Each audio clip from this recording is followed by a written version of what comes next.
Halo teman-teman, selamat datang di channel Misteri Malam. Kali ini saya akan membagikan cerita horor yang sangat menarik. Sebelum mulai ke cerita, pastikan kalian di tempat yang terang cahaya, karena kita tidak tahu ada apa di kegelapan guys. Mari kita ke cerita tanpa lama-lama guys. Suatu sore yang mendung, Falah dan Zaki menerima telepon untuk menjemput jenazah orang asing dari rumah sakit. Mereka berdua adalah relawan ambulans dan bekerja sebagai sopir ambulans.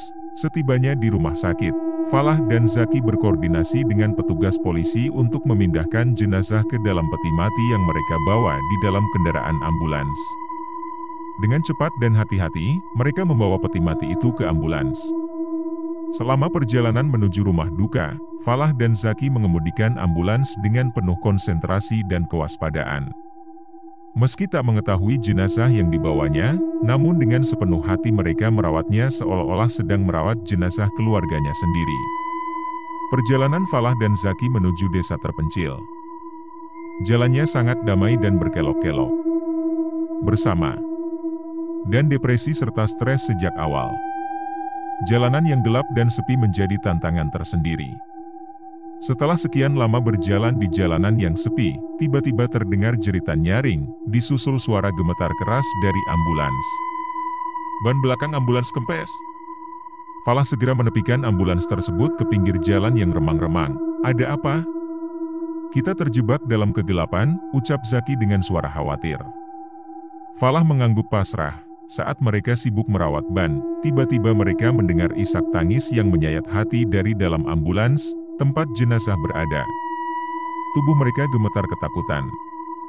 Tangisan sedih bercampur erangan membuat bulu kudukmu berdiri. Suara apa itu?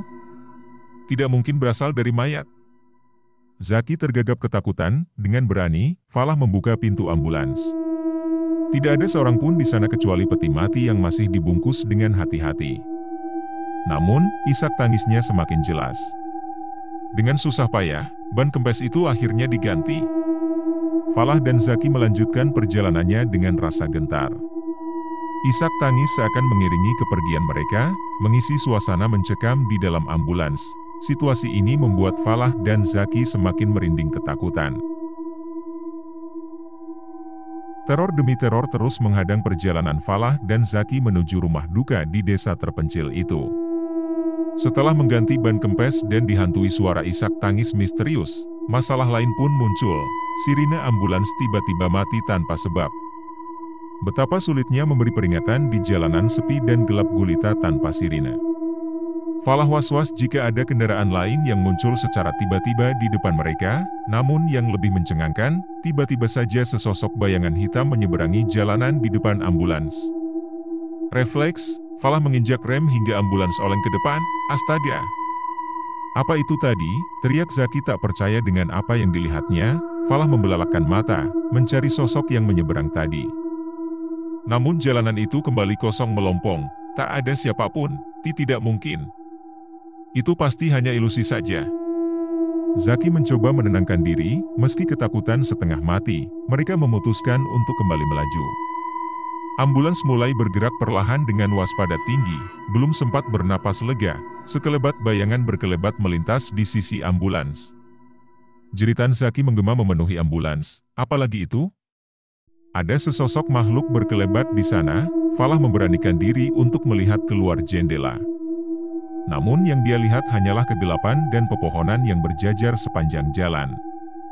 Tidak ada siapapun di sana, merinding ketakutan menghantui jiwa Falah dan Zaki.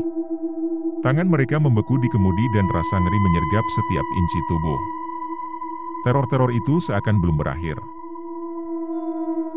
Situasi semakin mencekam bagi Falah dan Zaki ketika mereka berusaha meloloskan diri dari teror-teror mengerikan di tengah perjalanan itu. Setelah melihat bayangan misterius dan makhluk berkelebat, bencana lain pun menghampiri. Saat melaju kencang, tiba-tiba ban ambulans tergelincir ke pinggir jalan yang berlumpur. Ambulans oleng dan terperosok ke lumpur yang dalam. Falah dan Zaki tersentak kaget dan panik luar biasa. Sial! Kita terjebak di lumpur, umpat Falah frustrasi, tidak ada satupun kendaraan atau rumah di sekitar sana. Hanya kesunyian malam yang mencekam melingkupi mereka. Dengan susah payah, mereka berusaha mendorong ambulans agar bisa keluar dari kubangan lumpur. Tubuh mereka basah oleh keringat dalam usaha yang sangat menguras tenaga itu. Tepat saat ambulans mulai terdorong keluar, tiba-tiba terdengar cekikikan melengking yang memekakkan telinga. Falah dan Zaki menengadah dengan jantung berdebar ketakutan. Di udara, beberapa meter di atas kepala mereka, sosok seorang wanita dengan rambut panjang terurai melayang-layang sambil terkikik mengerikan. Wajahnya pucat pasi seperti mayat hidup. Astagfirullah. Kedua pria itu terpaku ngeri melihat pemandangan mengerikan itu. Sang wanita melayang mendekat dengan cekikikan yang semakin nyaring. Tangannya terjulur seperti hendak mencekik leher Falah dan Zaki. Mereka pun berteriak sekuat tenaga. Falah dan Zaki benar-benar diliputi ketakutan luar biasa saat menyaksikan pemandangan mengerikan sosok wanita melayang dengan cekikikan mengerikan itu. Nyawa mereka terasa terancam oleh teror-teror tak masuk akal yang menghantui sepanjang perjalanan. Dengan kalut, Falah dan Zaki memohon pertolongan kepada Yang Maha Kuasa dengan khusyuk. Mereka membaca doa-doa perlindungan dan meminta kepada Allah untuk menyelamatkan mereka dari situasi menakutkan ini. Ya Allah, lindungilah kami dari segala pemandangan buruk dan makhluk jahat. Kami hanya ingin menjalankan tugas dengan baik. Doa mereka mengalir tulus dari lubuk hati. Beberapa saat kemudian, entah dengan cara apa, ambulans perlahan mulai bergerak keluar dari kubangan lumpur. Falah dan Zaki menyokong dengan seluruh tenaga yang tersisa. Roda ambulans akhirnya kembali meminjak jalanan dengan kokoh. Ketika menengadah, sosok wanita melayang itu sudah menghilang entah kemana. Suasana kembali lengang dalam keheningan malam. Falah dan Zaki bisa kembali bernapas lega walau masih diselimuti ketakutan. Dengan perlahan tapi pasti, ambulans mulai melaju meninggalkan tempat mengerikan itu. Falah dan Zaki masih terus mengirimkan doa-doa kepada Yang Maha Kuasa, berharap kejadian mencekam itu tidak akan terulang. Setelah berhasil keluar dari kubangan lumpur dengan selamat, Falah dan Zaki melanjutkan perjalanan dengan berhati-hati meski masih dibayangi ketakutan. Mereka bersyukur kepada Yang Maha Kuasa berkat doa-doa telah menghindarkan mereka dari ancaman makhluk mengerikan yang melayang itu. Sesekali Zaki menengok ke arah peti jenazah yang mereka angkut, was-was jika teror lain datang dari sana. Namun peti itu tetap diam tak bergeming. Hanya suara derap roda ambulans yang merobek kesunyian malam. Setelah menempuh jarak yang cukup jauh dengan waspada tinggi, tibalah mereka di sebuah persimpangan jalanan. Falah menghentikan laju ambulans untuk melihat petunjuk jalan. Namun daerah sana tak ada penerangan sama sekali. Gelap gulita, tak ada satupun papan penunjuk. Bagaimana ini? Arahnya yang mana ya? Gumam Falah kebingungan. Dia hampir mengambil keputusan untuk mengemudikan ambulans secara sembarang, namun tiba-tiba terdengar suara melengking nyaring dari kejauhan. Seperti jeritan perempuan yang memilukan. Jeritan itu bergema menakutkan memenuhi udara malam. Suara apalagi itu? Seperti dari dalam hutan yang gelap gulita di sana. Zaki menunjuk ke arah hutan lebat di sisi jalanan. Jeritan melengking itu kembali menggema, kali ini seperti disertai tawa sinis mengejek yang mengerikan. Bulu kuduk Falah dan Zaki kembali meremang. Teror seakan tak ada habisnya menghantui perjalanan mereka malam ini.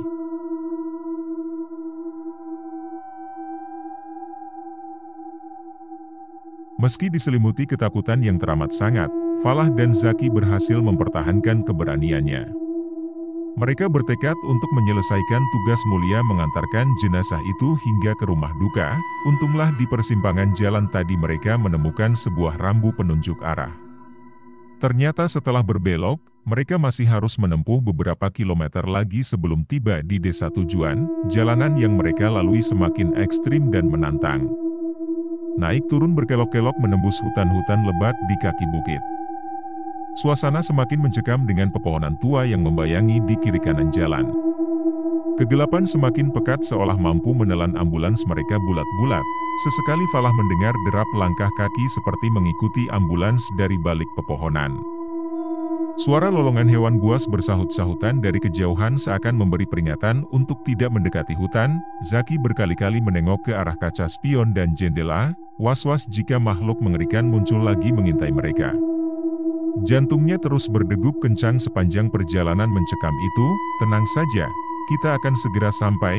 Falah mencoba menenangkan Zaki meski dirinya sendiri tengah dihantui rasa takut. Benar saja, setelah melewati tikungan tajam di antara deretan pepohonan tua, tampaklah rumah-rumah penduduk di kejauhan. Mereka akhirnya tiba di desa tujuan. Meski lega, keduanya masih was-was akan teror lain. Begitu memasuki wilayah desa, Falah dan Zaki bisa sedikit bernapas lega. Mereka akhirnya menjauhi hutan gelap dan teror-teror mengerikan sepanjang perjalanan. Namun rasa was-was tetap menyelimuti, ambulans melaju perlahan menyusuri jalanan sempit di antara rumah-rumah penduduk. Suasana desa itu sangat lengang di malam hari. Tak ada satupun penerangan, hanya sinar rembulan yang menerangi jalan, sepertinya sepi sekali. "Apa kita salah alamat ya?" gumam Zaki ragu sambil mengamati sekitar. Falah menggeleng, "Tidak mungkin. Ini pasti desanya." Perasaanku tidak enak, mendadak dari kejauhan tampak sebuah rumah besar yang dikelilingi beberapa bangunan lain. Falah dan Zaki mengira itulah rumah duka yang dituju. Namun begitu mendekat, mereka dikejutkan oleh suasana rumah itu yang tampak seram tak berpenghuni, jendela-jendela bolong, pintu rusak terbuka lebar, halaman tak terawat dan berserakan ranting pohon kering. Tak ada satu lampu pun yang menyala. Sunyi senyap seperti tak berpenghuni bertahun-tahun. "Kau yakin ini rumah dukanya?" tanya Zaki ketakutan. Falah mengangkat bahu ragu, tiba-tiba terdengar bunyi gesekan seperti sesuatu terseret dari dalam salah satu bangunan di samping rumah besar itu. Keduanya tersentak kaget. "Apa itu? Seperti ada seseorang di dalam sana," bisik Zaki dengan nada mengiba. Bunyi gesekan itu semakin mendekat ke arah pintu bangunan kemudian terhenti. Falah dan Zaki membeku di tempat duduk mereka. Jantung mereka berdegup kencang menanti apa yang akan terjadi selanjutnya. Situasi yang mencekam di rumah besar tua itu membuat Falah dan Zaki memutuskan untuk segera meninggalkan tempat mengerikan tersebut. Mereka tidak ingin terjebak dalam teror lain yang mungkin lebih buruk. Dengan tangan sedikit gemetar, Falah membanting setir dan menginjak pedal gas dalam-dalam. Ambulans melaju meninggalkan rumah besar tua yang angker itu dengan kecepatan tinggi. "Ya Tuhan, itu pasti bukan rumah duka yang kita tuju. Aku yakin alamatnya salah," gumam Zaki setengah berbisik, masih dibayangi ketakutan. Falah mengangguk, "Lebih baik kita tanyakan alamat yang benar kepada penduduk di desa ini," berkat petunjuk dari seorang warga. Akhirnya Falah dan Zaki menemukan rumah duka yang sebenarnya mereka tuju. Suasananya sangat berbeda dengan rumah angker tadi. Rumah duka itu berdiri megah dengan halaman luas dan dikelilingi banyak kendaraan serta hiruk-pikuk keluarga yang berduka. Mereka tak menemui lagi situasi mencekam seperti sebelumnya. Hanya suasana desa yang lengang pada malam hari. Setelah memarkir ambulans, Falah dan Zaki pun menurunkan peti jenazah untuk diterima oleh keluarga. Rasa lega luar biasa menyelimuti diri mereka setelah menjalani perjalanan penuh teror yang memicu ketakutan tak terkira. Akhirnya tugas mulia mengantarkan jenazah itu dapat diselesaikan dengan selamat. Keduanya bersyukur kepada Yang Maha Kuasa yang telah menyelamatkan mereka dari berbagai teror aneh yang dialami di sepanjang perjalanan malam itu. Sebuah pelajaran berharga bagi Falah dan Zaki untuk lebih waspada dan berhati-hati dalam setiap tugas, sekecil apapun. Keesokan harinya, setelah menyelesaikan tugas mengantarkan jenazah ke rumah duka, Falah dan Zaki bersiap untuk kembali ke pangkalan ambulans mereka di kota. Meski masih sedikit trauma dengan kejadian mengerikan semalam, mereka bersyukur semuanya berjalan lancar pada akhirnya. Pagi itu, suasana desa sudah sangat ramai dan beda 180 derajat dengan kondisi mencekam semalam. Jalanan yang mereka lalui kemarin malam kini dipenuhi aktivitas warga dan kendaraan berlalu lalang. Mereka diberitahu keluarga agar melewati jalan yang benar, tidak lewat hutan lagi. "Ternyata kita salah jalur semalam. Ini jalan utama desanya, pantas saja kita tak menemukan satupun rumah di sepanjang jalan itu," gumam Falah sambil mengamati sekitar. Zaki mengangguk, "Iya, semalam kita seperti melewati jalan tikus tak berpenghuni yang gelap gulita itu." Mereka saling berpandangan dan tersenyum getir mengingat teror-teror mengerikan yang mereka alami di jalan sempit menembus hutan pada malam sebelumnya. Suara isak tangis misterius, bayangan berkelebat, suara melengking, hingga penampakan wanita melayang sungguh di luar nalar mereka. kuharap kejadian aneh itu tidak akan pernah terulang lagi. Aku trauma setengah mati, kata Zaki bergidik. Ya, semoga saja. Yang penting tugas kita selesai dengan selamat. Ayo kita pulang saja, jalanannya ramai kok hari ini, ajak Falah sembari menghidupkan mesin ambulans, dengan perasaan lega. Mereka pun meninggalkan desa itu melalui jalan utama yang aman dan ramai lalu lalang warga. Semoga saja teror-teror aneh semalam hanya mimpi buruk mereka saja yang tak akan pernah terulang lagi. Sebelum benar-benar meninggalkan desa itu, Falah dan Zaki memutuskan untuk mencoba menghidupkan sirine ambulans. Semalam sirine itu tiba-tiba mati tanpa sebab sehingga menambah ketegangan yang mereka alami di sepanjang perjalanan. Coba nyalakan sirinenya, siapa tahu sudah bisa hidup kembali pagi ini, ujar Zaki pada Falah yang duduk di belakang kemudi. Falah mengangguk dan mencari tombol untuk menghidupkan sirine di dashboard ambulans.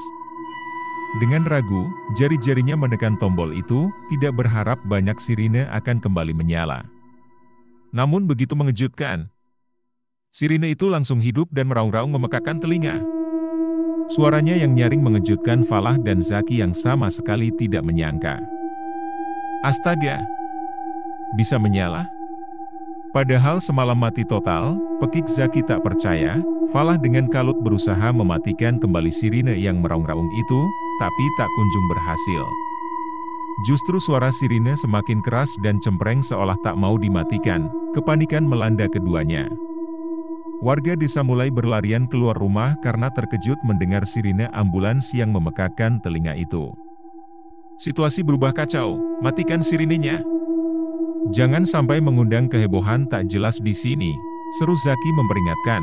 Falah terus berusaha mematikan sirine tersebut, namun tak kunjung berhasil. Justru sirine itu meraung-raung semakin kencang seakan dihidupkan oleh sesuatu yang tak kasat mata. Keduanya saling berpandangan dengan ketakutan dan pertanyaan yang sama tersirat di wajah pucat mereka, ada apa lagi dengan sirine ambulans ini?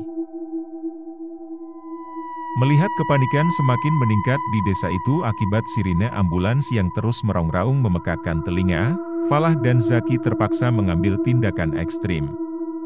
Cara biasa mematikan sirine sudah mereka coba namun tak kunjung berhasil. Kita putuskan kabelnya saja, teriak Falah menutupi kebisingan sirine yang memekakkan telinga itu. Zaki mengangguk mengiyakan. Dengan sigap diraihnya sebuah tang dari kotak peralatan di ambulans. Dibantu Falah, mereka segera membuka panel dashboard untuk mencari kabel yang terhubung ke sirine. Sulit mencari kabel di tengah kepulan asap dan percikan api bunga api kecil akibat konsleting listrik yang mereka lakukan secara sembrono. Namun akhirnya ditemukan seuntai kabel besar yang mencurigakan. Zaki lalu mengayunkan tang itu sekuat tenaga dan memutuskan kabel tersebut. Bunyi mengejutkan seperti ledakan kecil terdengar diikuti kepulan asap mengepul dari panel dashboard. Namun usaha nekat mereka itu ternyata membuahkan hasil. Sirine yang meraung-raung akhirnya berhenti total. Hening seketika menyelimuti ambulans dan desa itu. Falah dan Zaki terbatuk-batuk terkena asap yang mengepul dari panel dashboard yang sedikit hangus terbakar. Namun mereka bersyukur sirine mengerikan itu akhirnya bisa dibungkam juga. Akhirnya bisa tenang juga. Untung berhasil. Zaki menghela napas lega sembari mengibas-ngibaskan tangan untuk menghilangkan asap. Falah mengangguk dalam diam. Diliriknya panel dashboard yang sedikit hangus akibat aksi nekat mereka memutuskan kabel secara sembrono tadi. Setidaknya hal yang tidak mereka inginkan bisa teratasi sekarang. Tanpa membuang waktu lagi, mereka pun bergegas meninggalkan desa itu dengan perasaan lega bercampur sedikit trauma dengan kejadian-kejadian aneh yang baru saja mereka alami. Setelah berhasil membungkam sirine ambulans yang meraung-raung dengan cara memutuskan kabelnya, Falah dan Zaki bergegas meninggalkan desa tersebut. Mereka mengemudikan ambulans dengan waspada menuju kota tempat bengkel andalan mereka berada. Sepanjang perjalanan, keduanya mengkhawatirkan beberapa kerusakan pada ambulans akibat insiden-insiden aneh yang mereka alami sejak semalam. Ban belakang kempes, Sirine mati mendadak lalu meraung tak terkendali, bahkan panel dashboard sedikit hangus terbakar. Kita harus membawa ambulans ini ke bengkel Pak Ridwan sesegera mungkin. Ban kempes dan sirine rusak harus segera diperbaiki, ujar Falah memecah keheningan di perjalanan. Zaki mengangguk setuju. Benar, dan semoga saja kerusakan lainnya tidak terlalu parah. Setibanya di bengkel Pak Ridwan, pria pemilik bengkel itu terkejut melihat kondisi ambulans yang sedikit mengenaskan. Dengan raut wajah bingung, dia pun bertanya pada Falah dan Zaki, "Astaga, apa yang terjadi dengan ambulans kalian?"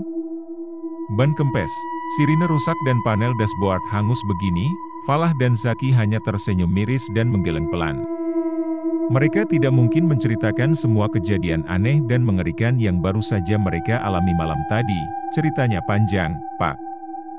Pokoknya tolong perbaiki semua kerusakan di ambulans ini secepat mungkin, pinta Falah dengan nada lelah. Pak Ridwan mengangguk dan mulai memeriksa kerusakan di ambulans tersebut. Sementara Falah dan Zaki hanya bisa menunggu dengan harapan semua kerusakan dapat diperbaiki. Setidaknya semua kejadian mengerikan dan di luar nalar telah berlalu dan menjadi pengalaman berharga bagi mereka.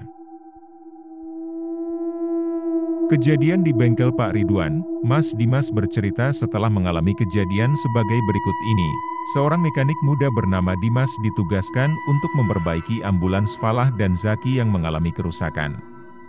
Dia mulai dengan mengganti ban kempes terlebih dahulu. Begitu melepas ban lama yang kempes, Dimas terkejut mendapati ban itu tidak hanya kempes, tetapi terdapat sayatan panjang dan dalam di sisinya. Aneh, kenapa ada sayatan separah ini? Seperti terkena benda tajam, gumam Dimas heran sambil memicingkan mata mengamati ban tersebut. Tak ingin terlalu memikirkannya, Dimas lalu memasang ban baru pada ambulans itu. Setelah selesai, dia beralih untuk memperbaiki sirine dan panel dashboard yang hangus. Dimas membuka panel dashboard dan mencoba mencari sumber kerusakan. Namun alangkah terkejutnya dia ketika menemukan sesuatu yang tidak seharusnya ada di sana. Di antara kabel-kabel yang sedikit hangus, Dimas menemukan sehelai rambut panjang berwarna hitam legam yang melintang tak pada tempatnya. Rambut itu tampak kusut seperti baru putus dari kepala seseorang. Udara di bengkel tiba-tiba terasa dingin dan mencekam. Rambut siapa ini? Mengapa bisa ada di dalam panel? Dimas bergidik ngeri sambil mengambil rambut tersebut dengan hati-hati menggunakan tang. Saat diamati lebih dekat, rambut itu tampak sedikit berlumur seperti darah yang sudah mengering. Hal ini semakin membuat bulu kuduk Dimas meremang. Jangan-jangan. Dimas menelan ludah ketakutan. Pikirannya mulai memunculkan dugaan-dugaan mengerikan yang membuatnya bergidik ngeri. Apa yang sebenarnya terjadi pada ambulans ini hingga ditemukan petunjuk-petunjuk aneh dan mengerikan seperti ini? Apakah ada kaitannya dengan kejadian-kejadian horor yang dialami Falah dan Zaki semalam? Kisah Dimas dilanjutkan. Dimas masih terpaku menatap sehelai rambut panjang yang berlumur seperti darah kering itu dengan perasaan tak karuan. Pikirannya dipenuhi dugaan-dugaan mengerikan terkait asal-muasal rambut misterius tersebut. Tidak mungkin, jangan-jangan ini rambut dari seseorang yang terlibat insiden saat ambulans ini beroperasi semalam?